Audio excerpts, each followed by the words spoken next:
حضرت امام حسن و حسین رضی اللہ تعالی عنہما ان کی شان وراء الورا ہیں۔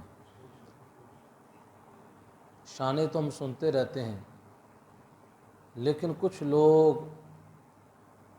جو ان کی محبت کی آڑ میں ایسے ایسے کام کرتے ہیں جس سے ان کے نانا جان نے منع فرمایا ہے، جس سے حضرت امام حسن و حسین کے خالق اور مالک اللہ نے منع فرمایا ہے،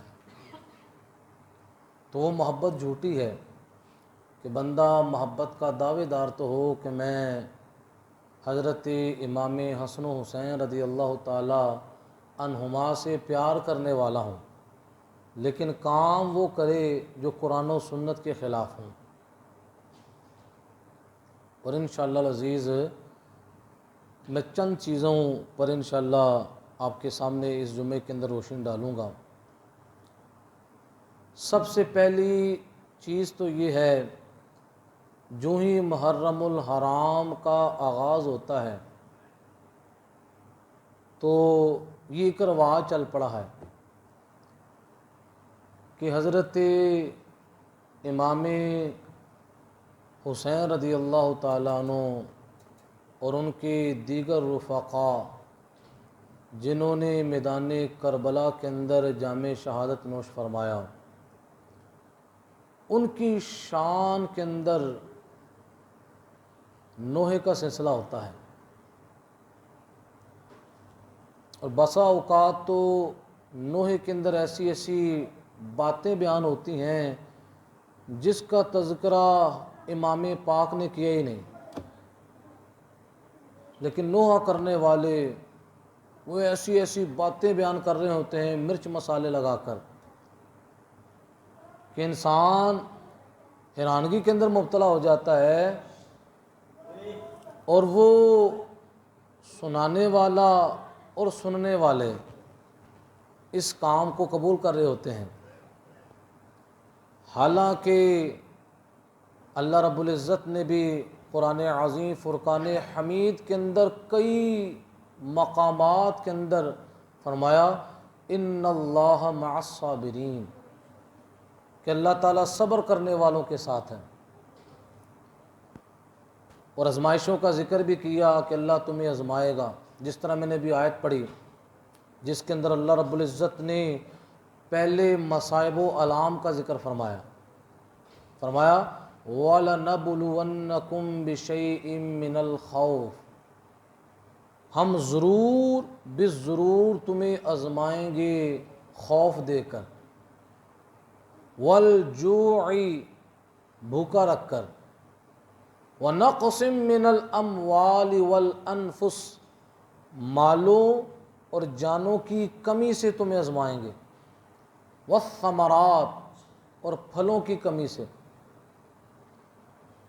اب ان چیزوں کا تذکرہ فرما کر اللہ رب العزت نے آگے کیا فرمایا، وَبَشِّرِ الصَّابِرِينَ، جنت کی خوشخبری کس کے لیے ہے؟ جو صبر کرنے والا ہے، اس کے لیے نہیں جو مصائب و علام کی موجودگی کے اندر ماتم کرنا شروع کر دے، اپنے آپ کو پیٹنا شروع کر دے۔ آگے اللہ تعالیٰ نے فرمایا الذین اذا اصابتہم مصیبہ، صبر کرنے والوں کی شان کیا ہے، جب ان کو کسی قسم کی مصیبت پہنچتی ہے وہ کیا کہتے ہیں؟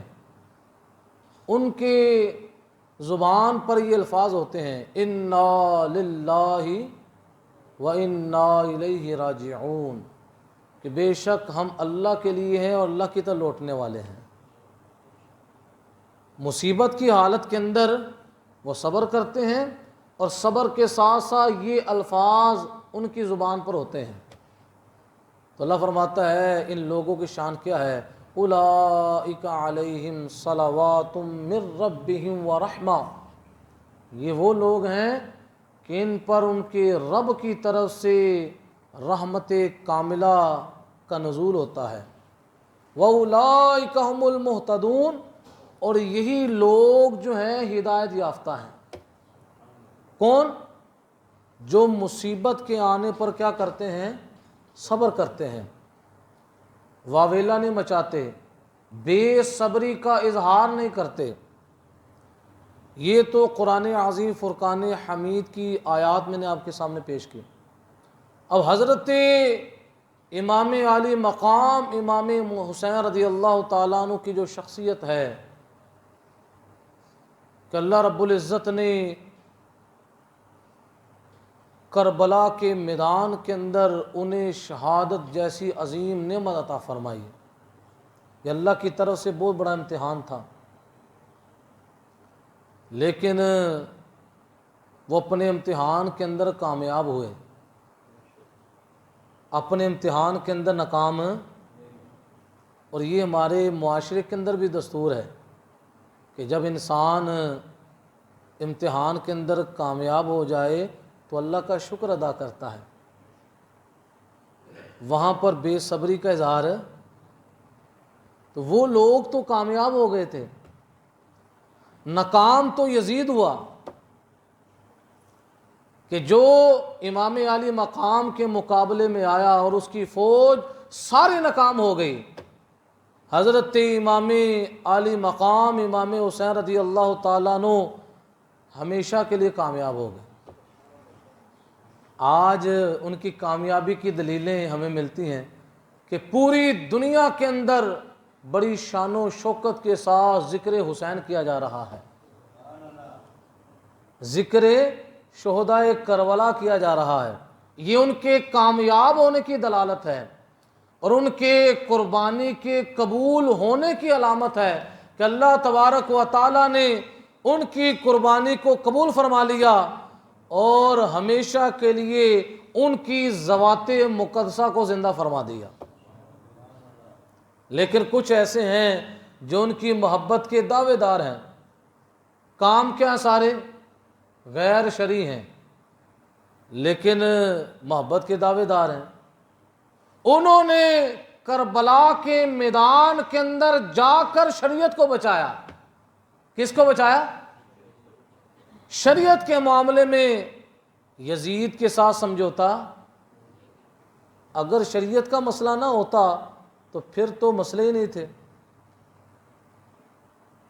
یزید جو تھا بدعات کو رواج دینے والا تھا۔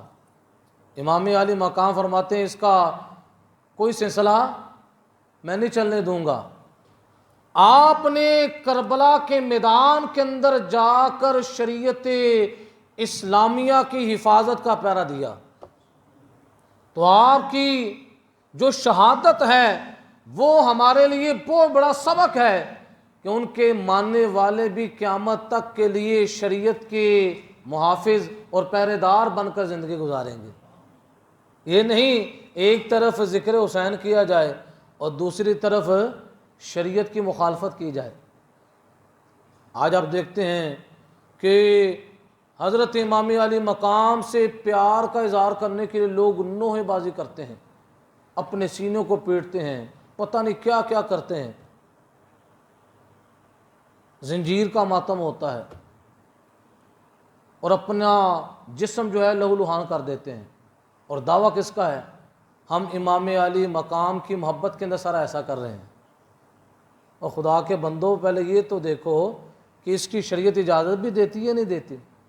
امام علی مقام تو شریعت کا پیغام دینے کے لیے کربلا کے اندر گئے تھے، آپ نے تو یزید کے مقابلے کے اندر شریعت کی حفاظت کی۔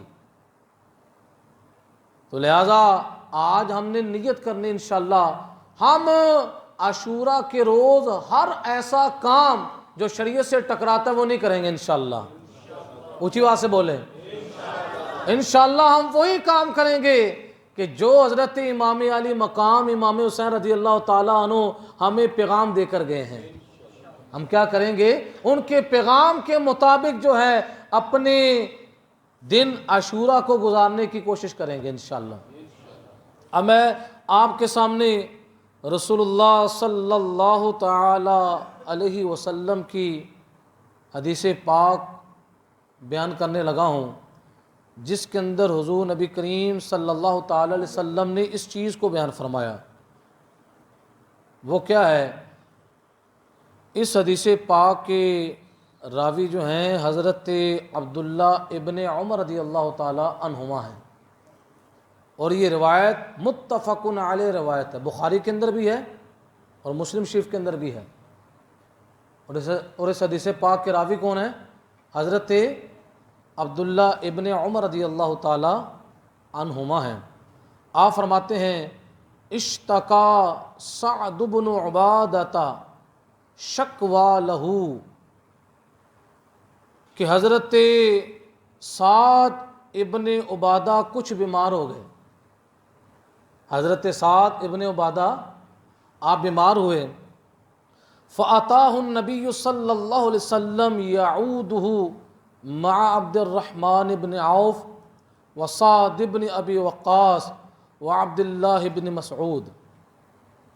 تو نبی کریم صلی اللہ تعالی علیہ وسلم اپنے چند صحابہ کرام کے ہمراہ حضرت سعد بن عبادہ کی عیادت کے لیے تشریف لے گئے۔ اس سے معلوم ہوتا ہے جس طرح بندہ اکیلا کسی کی عیادت کرنے کے لیے جاتا ہے، جس طرح وہ سنت ہے، اسی طرح اپنے ساتھ چند دوستوں کے ساتھ جا کر کسی بیمار کی عیادت کرنا یہ بھی رسول اللہ کی سنت ہے۔ کہ نبی علیہ الصلوۃ والسلام چند صحابہ کرام، ان میں سے ایک حضرت عبد الرحمن ابن عوف تھے، دوسرے حضرت سعد بن ابی وقاص تھے، اور تیسرے حضرت عبداللہ ابن مسعود تھے۔ ان صحابہ کرام کے ساتھ رسول اللہ صلی اللہ تعالی علیہ وسلم حضرت سعد بن عبادہ کی عیادت کرنے کے لیے تشریف لے گئے۔ فلما دخل علیہ وجدہ فی غاشیۃ، جب وہاں پہنچے تو انہیں غشی میں پایا کہ حضرت عبادہ سعد بن عبادہ رضی اللہ تعالیٰ عنہ غشی کی حالت میں ہے۔ فقال قد قضیا، پوچھا کیا وفات ہو گئی؟ جب غشی کی حالت میں پایا تو رسول اللہ صلی اللہ علیہ وسلم نے، ظاہر بات ہے ان کے گھر والے قریب ہوں گے، حضور نے پوچھا کیا ان کی وفات ہو گئی؟ قالوا لا، عرض کی یا رسول اللہ نہیں، یہ غشی کی حالت میں ہے، بے ہوش ہیں۔ فبکى النبی صلی اللہ علیہ وسلم، تب رسول اللہ صلی اللہ علیہ وسلم روئے۔ اچھا یہاں پر یہ بات یاد رکھیں، ایک ہوتا ہے آنسو سے رونا، ایک ہوتا ہے رونے کے ساتھ سینے کو پیٹنا، اپنے بالوں کو نوچنا، ان میں فرق ہے۔ رونا جائز بھی ہے، سنت بھی ہے، کہ بندہ کسی مصیبت پر رو پڑتا ہے یا کسی عزیز کے دنیا سے جانے کی صورت میں آنکھوں سے آنسو نکلتے ہیں، لیکن اس رونے کے ساتھ کس کی مکسنگ ہو جائے کہ بندہ اپنے سینے کو پیٹنا شروع کر دے، اپنے بالوں کو نوچنا شروع کر دے، اپنے گریبان کو پھاڑنا شروع کر دے، یہ منع ہے، یہ حرام ہے۔ رونا جو ہے یہ رسول اللہ کی سنت ہے۔ حضور علیہ الصلوۃ والسلام کی آنکھوں میں آنسو آ گئے، اور میڈیکل طور پر بھی اگر بندہ نہ روئے تو نہ رونا کئی بیماریوں کو پیدا کرتا ہے، کہ جب بندہ روتا ہے تو دل کی گرمی جو ہے وہ آنسو کے ذریعے باہر آ جاتی ہے، انسان کا دل کیا ہوتا ہے؟ ہلکا ہو جاتا ہے۔ تو رونا یہ کیا ہے؟ یہ جائز اور سنت ہے۔ تو جس وقت نبی علیہ الصلوۃ والسلام کی صحابی کے بارے میں بتایا گیا یا رسول اللہ ان کا وصال نہیں بھی ہوا، ابھی غشی کی حالت میں ہیں، فبکى النبی صلی اللہ تعالی علیہ وسلم، تو رسول اللہ صلی اللہ تعالی علیہ وسلم کی آنکھوں میں آنسو آ گئے۔ فلما رأى القوم بكاء النبی صلی اللہ علیہ وسلم بکوا، جب قوم نے نبی علیہ السلام کا رونا دیکھا تو وہ بھی رونے لگے۔ جو حضرات وہاں پر موجود تھے انہوں نے دیکھا رسول اللہ صلی اللہ تعالی علیہ وسلم آپ رو رہے ہیں، تو حضور کے رونے کو دیکھ کر وہ بھی رونے لگے۔ فقال الا تسمعون، تو حضور نے فرمایا کیا تم سنتے نہیں؟ ان اللہ لا يعذب بدمع العین ولا بحزن القلب، کہ نبی علیہ السلام نے فرمایا اللہ تعالیٰ آنکھ کے آنسوؤں دل کے غم سے عذاب نہیں دیتا. دل غمگین ہو اس سے اللہ عذاب نہیں دیتا، آنکھوں سے آنسو بہیں اللہ اس سے عذاب نہیں دیتا. وَلَكِنْ يُعَذِّبُ بِهَذَا، حضور نے فرمایا لیکن اللہ تعالیٰ اس سے عذاب دیتا ہے. کس سے عذاب دیتا ہے؟ اشارہ، راوی کہتے ہیں وَأَشَارَ إِلَى لِسَانِهِ، نبی علیہ الصلوۃ والسلام نے اشارہ زبان کی طرف فرمایا. کس کی طرف فرمایا؟ یعنی زبان سے بندہ بے صبری کے کلمات بولتا ہے اور میت کے ایسے اوصاف بیان کرتا ہے جو اس کے اندر نہ پائے جائیں، اس کے اندر غلو کرتا ہے.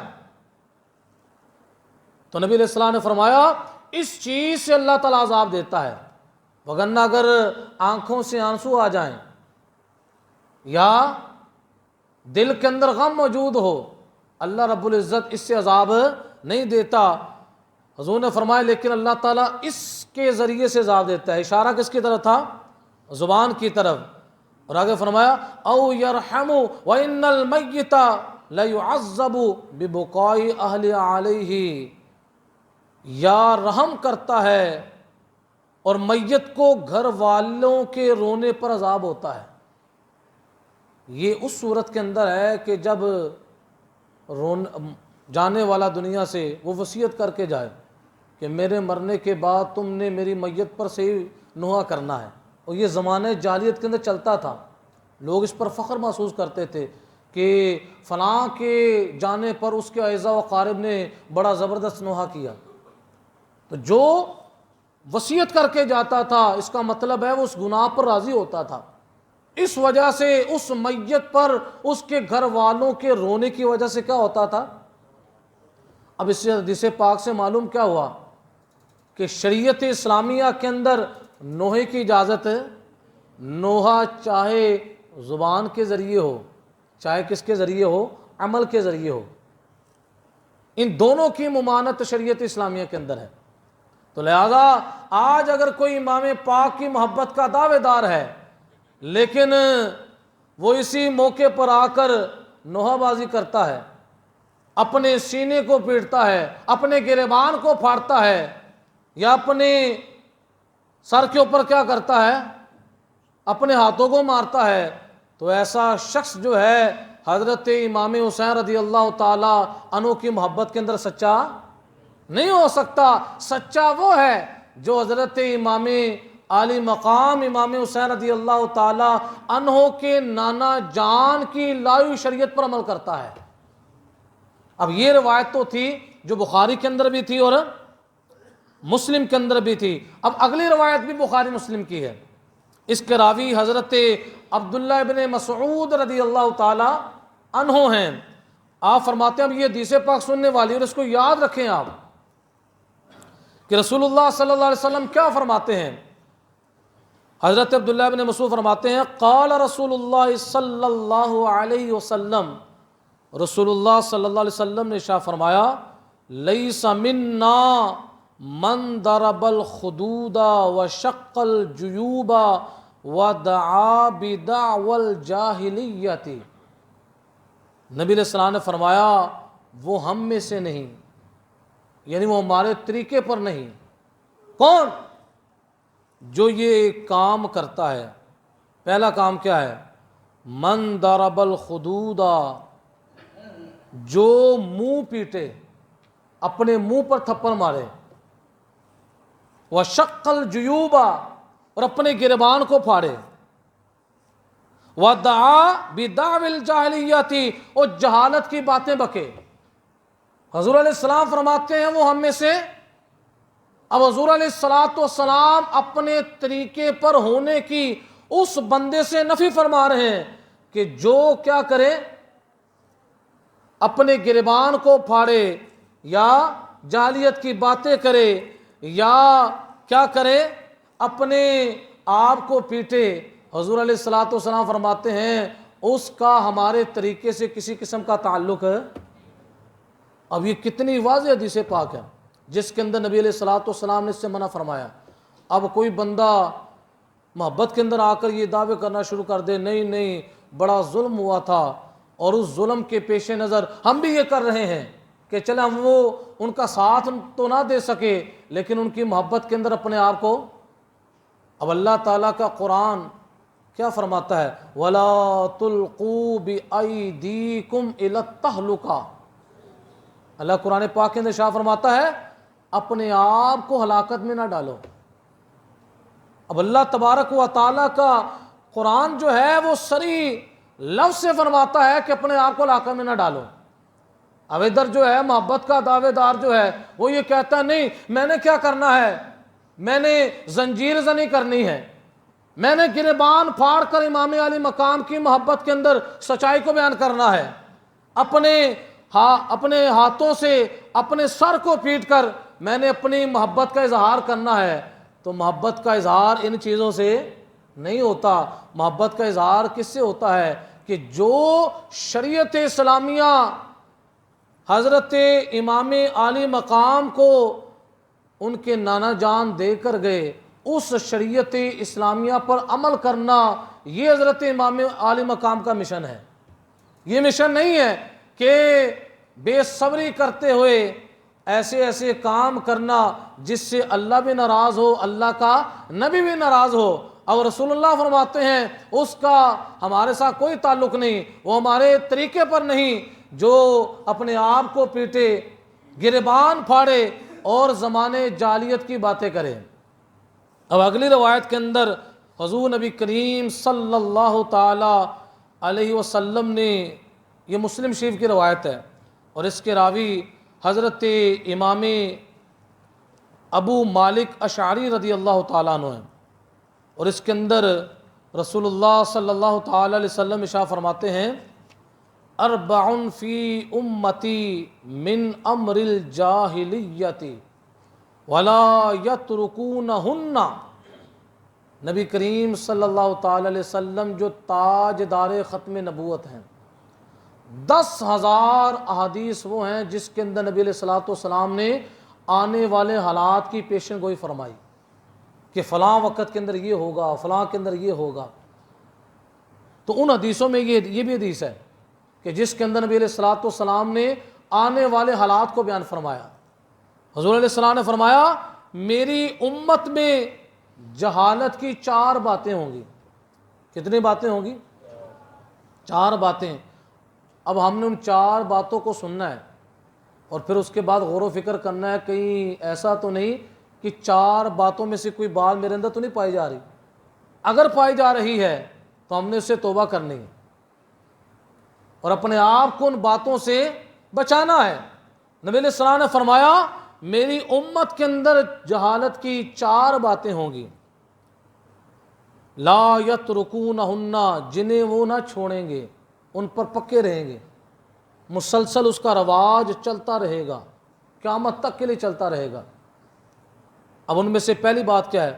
الفخر فی الاحساب، قومی فخر نسب کے اندر، یعنی لوگ جو ہے اپنے آباء و اجداد کا تذکرہ کریں گے، اپنے نسب کو بیان کر کے فخر کریں گے، جس طرح آج بھی ہوتا ہے لوگ ذاتوں کو بیان کر کے فخر کرتے ہیں کہ ہم یہ ہوتے ہیں، اور دوسرے کو بیان کر کے اس کو حقیر جانتے ہیں۔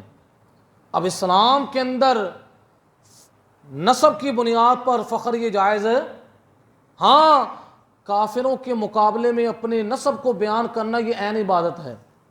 جس طرح نبی کریم صلی اللہ تعالی علیہ وسلم حنین کے موقع پر جب سامنے کافر تھے، حضور علیہ الصلوۃ والسلام یہ الفاظ ارشاد فرماتے تھے انا ابن عبد المطلب، میں عبد المطلب کا بیٹا ہوں۔ تو کافروں کے مقابلے میں نسب کے فخر کو بیان کرنا یہ عبادت ہے، لیکن اگر مد مقابل مسلمان ہو، اس کے سامنے اپنے آباء و اجداد کے تذکرے بیان کر کے نسب پر فخر کرنا، حضور علیہ السلام فرماتے ہیں یہ جہالت کی بات ہے۔ یہ جہالت کی کیا ہے؟ باتیں ہیں. کیوں؟ اللہ رب العزت نے شاہ فرمایا کہ اللہ تبارک و تعالیٰ نے یہ انسانوں کے درمیان جو قبائل پیدا کیے، آپس میں یہ جتنا بھی سلسلہ رکھا، یہ فلاں قبیلے کا، یہ فلاں قبیلے کا ہے، اس سے مقصد کیا ہے؟ یہ کیوں کیا گیا؟ اللہ تعالیٰ قرآن پاک کے اندر شاہ فرماتا ہے لِتَعَارَفُوا، تاکہ لوگوں کا آپس میں ایک دوسرے کے ساتھ تعارف ہو. تعارف اور پہچان کے لیے اللہ پاک نے قبائل کو بنایا. آگے کیا فرمایا؟ ان اکرمکم عند اللہ اتقاکم، لیکن اللہ رب العزت کی بارگاہ کے اندر مکرم معظم وہ ہوگا جو متقی اور پرہیزگار ہوگا.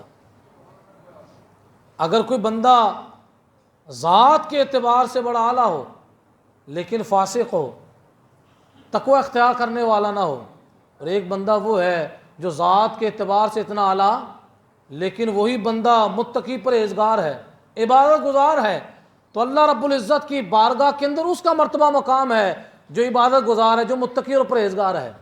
کیونکہ اللہ رب العزت کی بارگاہ کے اندر معیار کس کا ہے؟ وہ تقوی طہارت کا معیار ہے.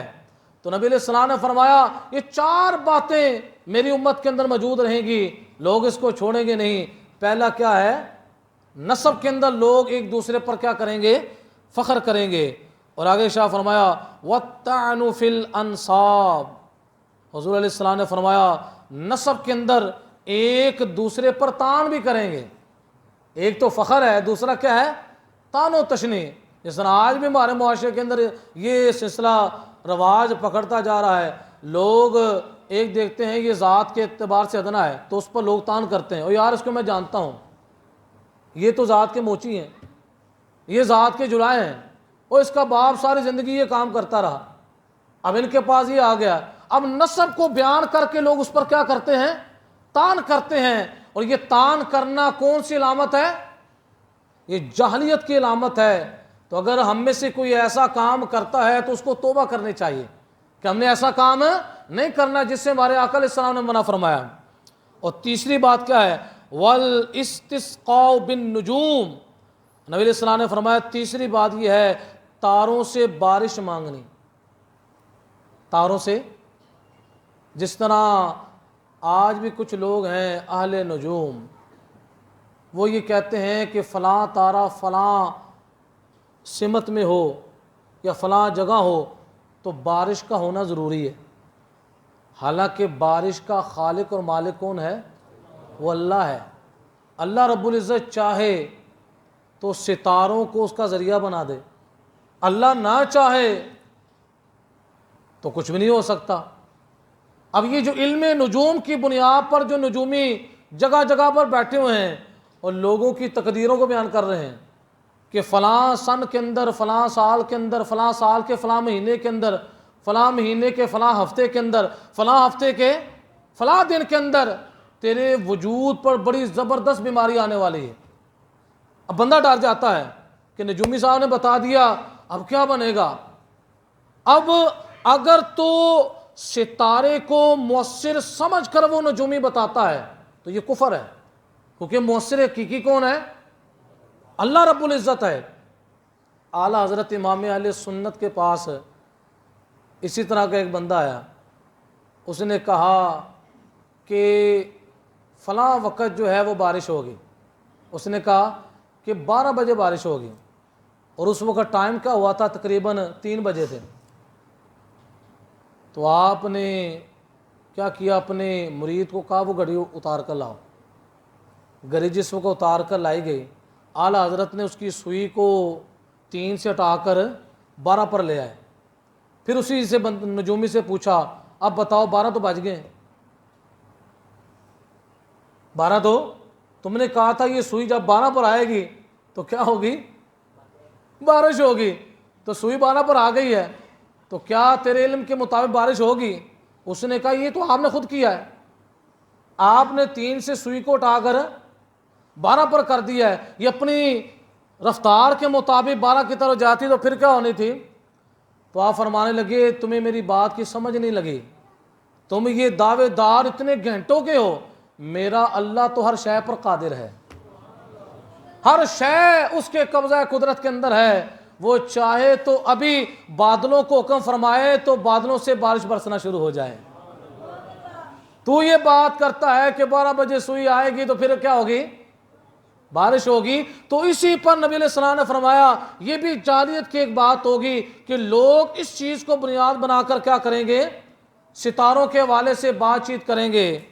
اور تیسرے نمبر پر جو ہمارا موضوع چل رہا ہے، اور چوتھے نمبر پر حضور علیہ السلام نے جو بات ارشاد فرمائی اس کا تعلق ہمارے موضوع کے ساتھ ہے کہ نبی علیہ السلام نے فرمایا وَالنِّيَاحَةُ، چوتھے نمبر پر جو بات جاہلیت کی ہوگی وہ ہوگا نوحہ بازی۔ کیا فرمایا؟ اب نبی علیہ السلام نوحہ بازی کو کیا قرار دیں؟ جاہلیت کی بات قرار دیں۔ اور اگر کوئی بندہ اسی کو محبت کے انداز میں پیش کرے، حضور اس کو فرما رہے ہیں یہ کیا ہے؟ یہ جاہلیت کے کاموں میں سے ہے کہ نوح کا سلسلہ بھی ہوگا۔ اور آگے حضور علیہ السلام نے کیا فرمایا؟ آگے اس کی وعید بھی نبی علیہ السلام نے فرمائی کہ جو نوح کا سلسلہ کرتا ہے، نبی علیہ السلام نے فرمایا وَقَالَ النَّائِحَةُ اِذَا لَمْ تَتُبْ قَبْلَ مَوْتِهَا تُقَامُ يَوْمَ الْقِيَامَةِ۔ حضور علیہ السلام نے فرمایا اگر نوح والی موت سے پہلے توبہ نہ کر لے، اب یہاں پر مونس کا ذکر فرمایا کیونکہ اکثر نوحہ کرنے والی عورتیں ہی ہوتی ہیں، یہ بھی حضور کے فرمان کے اندر صداقت ہے۔ حضور نے فرمایا اگر نوحہ کرنے والی موت سے پہلے توبہ نہ کرے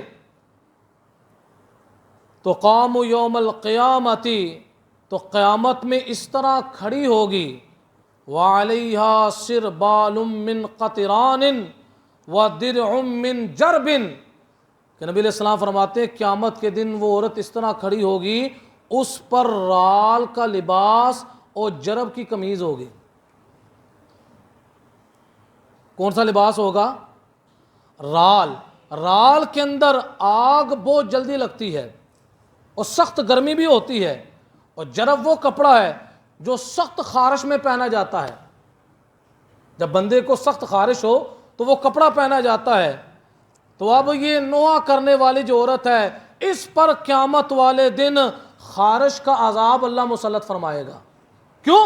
یہ دنیا کے اندر نوحہ کر کے لوگوں کے دلوں کو زخمی کرتی تھی، تو اللہ تبارک و تعالیٰ قیامت والے دن اس پر خارش کا عذاب مسلط کر کے اس کے جسم کو کیا کرے گا؟ زخمی فرمائے گا۔ تو اس روایت سے یہ معلوم ہوتا ہے کہ نوحہ بازی کی رسول اللہ صلی اللہ تعالی علیہ وسلم کی شریعت کے اندر کتنی مذمت ہے، اور آج تو باقاعدہ اس کو لوگ عبادت سمجھتے ہیں۔ جو نوحہ نہ کرے، لوگ کہتے ہیں کہ تم اہل بیت طہار کی محبت کے اندر سچے نوحہ نہیں تم کرتے۔ محبت کے اندر سچے ہونے کا سرٹیفکیٹ اس وقت ملے گا جب کیا کرو گے؟ زیادہ سے زیادہ نوحہ بازی کرو گے۔ اور نوحہ بازی کے اندر کیا ہے؟ اتنا سخت سلسلہ ہوتا ہے کہ ان دنوں میں تو ایمرجنسی لگ جاتی ہے، ڈاکٹر سارے اسی طرح منتقل ہو جاتے ہیں، کسی کو کیا مسئلہ ہوا ہے کسی کو۔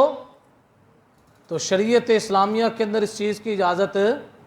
اور نوحے کی کیسٹیں سننا، جو آج کل موٹر سائیکل پر جا رہے ہیں یا گاڑی پر جا رہے ہیں تو وہ لگا دی جاتے ہیں نوحے، ان کا سننا بھی حرام ہے۔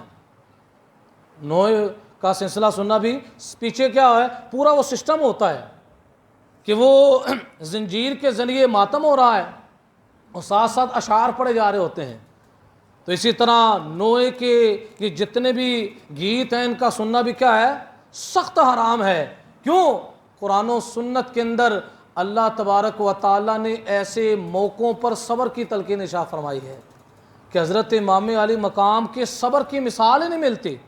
اتنا صبر کہ کربلا کا واقعہ جو ہے وہ عملی صبر کی تصویر ہے۔ بعد وہ بندہ کہتا ہے نا کہ ایک تو صبر ہوتا ہے زبانی کلامی، کم ایک دوسرے کو کہتے ہیں یا صبر کیا کرو، لیکن اگر کسی نے صبر کی عملی تصویر دیکھنی ہے تو حضرت امام حسین کی زندگی کا مطالعہ کر رہے کہ پورا پریکٹیکل کیا کہ اس میدان کربلا کے موقع پر آپ کے بڑے شہزادے علی اکبر ان کی بھی شہادت ہوئی، اور سب سے چھوٹے شہزادے علی اصغر ان کی بھی شہادت ہوئی۔ لیکن کیسا صبر تھا. آج ہم میں سے کتنے لوگ یہاں پر بیٹھے ہوئے ہیں صاحب اولاد بھی ہیں.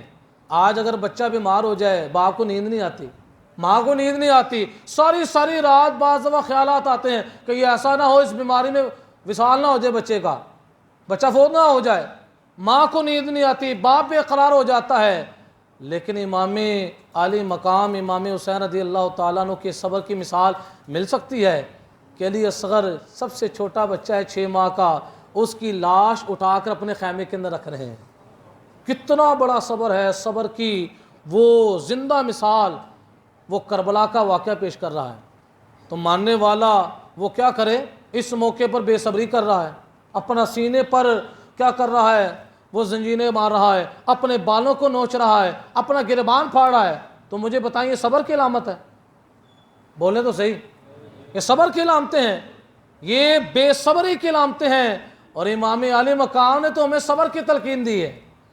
کیا میرے ماننے والوں, قیامت تک میرے ماننے والوں, اگر تم نے میری زندگی سے کوئی چیز سیکھنی ہے تو میں تمہیں سب سے بڑی چیز یہ دے کر جا رہا ہوں کہ میری زندگی کے اندر اگر صبر کی اعلیٰ مثال دیکھنی ہے تو میرے ساتھ جتنے بھی رفقا آئے ہیں ان کی زندگیوں کا مطالعہ کر لو.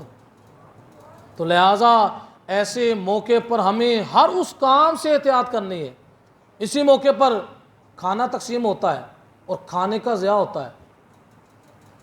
شاپروں کے اندر وہ کھانا ہے اس کو لوگ پھینکتے ہیں, وہ پھینکنے کے ساتھ کھانا بانٹا جا رہا ہے. اگر وہی شاپر جو ہے زمین پر گر جائے تو کھانا کتنا ضائع ہوتا ہے. اب مجھے بتائیں رزق کو ضائع کرنا شریعت اس کی اجازت دیتی ہے؟ میرے آقا علیہ السلام کی شخصیت تو یہ تھی, ایک زمین پر ٹکڑا پڑا ہوا ہے روٹی کا, حضور علیہ السلام نے اس کو اٹھایا, اس کو صاف کیا, حضور نے کھا لیا. قریب ہی سیدہ عائشہ صدیقہ رضی اللہ تعالی عنہا تھی. نبی علیہ السلام نے فرمایا عائشہ رزق کی تعظیم کرو, جس قوم سے رزق ناراض ہو کر چلا جائے پھر واپس پلٹ کر نہیں آتا. نانا جان تو رزق کی تعظیم کر رہے ہیں, تو ادھر حضرت امام علی مقام امام حسین کا جو ملنگ ہے کہ میں ان کی محبت کا دعوے دار ہوں, وہ کیا کرے, رزق کو ضائع کرے, یہ اس کی شان کے لائق ہے. تو ہم نے اسی طرح اپنے آپ کے ہر ہم عمل کا کیا کرنا ہے, محاسبہ کرنا ہے, اور اس عمل کو شریعت اسلامیہ پر پیش کرنا ہے. اور اس موقع پر بڑی بڑی محافل ہوں اور محافل کے اندر ساؤنڈ چل رہا ہے, اب یہ بھی محاسبہ کرنا ہے, ساؤنڈ چل رہا ہے, بجلی چل رہی ہے, بجلی ڈائریکٹ چل رہی ہے یا جنریٹر پر استعمال ہو رہا ہے. اب ہوتا کیا, لوگ کہتے ہیں اس موقع پر جو بڑے بڑے محبت کے دعوے دار ہیں وہ تاریں ڈائریکٹ جو ہے بجلی کے میٹر میں داخل کی ہوئی ہیں, اور ہو کیا رہا ہے, ذکر حسین ہو رہا ہے. اب آپ مجھے بتائیں ایسے ذکر حسین سے امام علی مقام خوش ہوں گے؟ وہ تو یہ کہیں گے کہ میں نے تو کربلا کے میدان کے اندر حرام کاموں کے سامنے میں کھڑا ہو گیا. یزید حرام کام کرنے والا تھا, وہ بدعات کو رواج دینے والا تھا, لیکن میں اس کے سامنے کھڑا ہو گیا کہ یہ کام کرنا. تو یہ حضرت امام علی مقام امام حسین کے ذکر کی مجلس سجا کر بیٹھا ہوا ہے, لیکن بجلی کیا ہو رہی ہے, چوری کی استعمال ہو رہی ہے, اور کیا ہے, محبت کا دعوے دار بنا ہوا ہے. تو ایسے ذکر حسین کی محفل سے حضرت امام حسین خوش نہیں ہوتے, بلکہ اور اس سے اچھا تو یہ تھا کہ اپنے گھر میں بیٹھ کر اپنے گھر والوں کو بٹھا کر آگے کوئی چیز رکھ کر آپ قرآن کی تلاوت کر کے ختم شریف پڑھ کے اس کا ثواب امام علی مقام کو پیش کر دیتے. تو یقیناً وہ زیادہ اہمیت رکھتا بنسبت اس کے کہ بندہ بہت بڑا مجمع بلائے, اور ایسے ایسے اس موقع پر خطیب وہ بیان کرنے والے ہوتے ہیں ذکر حسین کو, ایسی سی روایتیں بعد وہ بیان کرتے ہیں جس روایت کا نہ سر ہوتا ہے نہ اس کا پاؤں ہوتا ہے, یعنی من گھڑت روایتیں وہ بیان کی جاتی ہیں ائمہ اہل بیت اطہار کی شان کے اندر. تو یہ پورا ایک سلسلہ ہے, اس پر کئی جمعے بیان ہونا چاہیے تاکہ ہمیں پتہ چلے کہ کون کون سے طریقے وہ ان موقعوں پر کرنے جائز ہیں اور کن کن طریقوں کا اس موقع پر سلسلہ کرنا وہ جائز ہے. تو آج کے جمعۃ المبارک کے اندر ہم نے کیا سنا ہے کہ نوحے بازی کی اجازت ہے, نہ کول کے ذریعے نہ عمل کے ذریعے کرنا جائز ہے.